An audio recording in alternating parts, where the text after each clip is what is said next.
on that icy winter weather this morning, but we have another chance this afternoon. And joining us right now is Gary Bryan with the Indiana Department of Transportation. Gary, thanks so much for joining us today. I know it's probably been a pretty busy one for you. We were around the freezing point this afternoon, about 33 degrees, not completely frozen and not really thawed either in some places. Does that pose a problem for your crews as they set up for this next system to come in? Yeah, the temperatures are always kind of playing with us, especially as we kind of get to that 32 degrees, because we have to, kind of keep an eye on things. We want to make sure that we're treating it right. But, if the rain starts coming down, if we start getting above that, that can affect the way we pre-treat, because, obviously that rain can wash all the salt and the brine off. So yeah, it's difficult.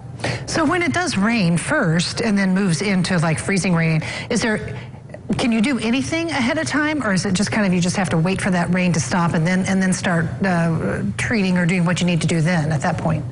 Yeah, it's kind of a wait and watch the temperature gauge. We've got a lot of smart people on this end. We've got a lot of people who can kind of keep an eye on not just the air temperature, but the roadway temperature.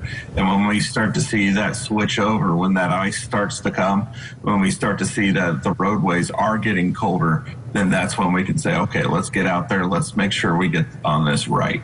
Our chief meteorologist, Wayne Hart, is saying that the worst is going to be really tonight versus tomorrow morning. Will you be able to get those roads clear overnight so the ice and the treacherous roadways will be a little bit less for the morning commute? Yeah, that's the plan. I'm looking right now at our plans throughout the area. Obviously, this is going to be more down in like our Evansville and Tell City areas. So we've got, something like 50 trucks planned. And that starts tonight at about 6, 7 o'clock. Our crews will be out and handling this. So, it's Indiana weather. We're used to this kind of thing. So, we're going to be out and making sure the roadways are clear for folks for their morning commute. So once those trucks go out, are they going to be dropping salt? Are they going to be doing, how are they going to handle this at that time? Or is it where they're even also watching the temperatures on the roadways too before they do anything? So salt is probably what they're going to be using. The salt for us is pretty good in this situation. It doesn't wash off as easily as brine does, but it has the limitation of only being effective until like the teens. With this event, it looks like that'll probably be the best way to use it.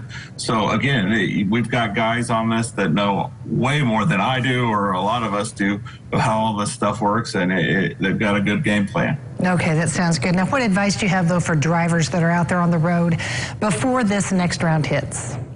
Yeah, so make your plans now. If you do have to get out in the middle of this, stay safe. Make sure you have your emergency preparedness kit with a phone, charger, and all that good stuff. Make sure you use TrafficWise at 511in.org to plan your trip. You can kind of see what situation is looking like before you head out. And really with ice, with any type of an ice event, try to stay inside if you can.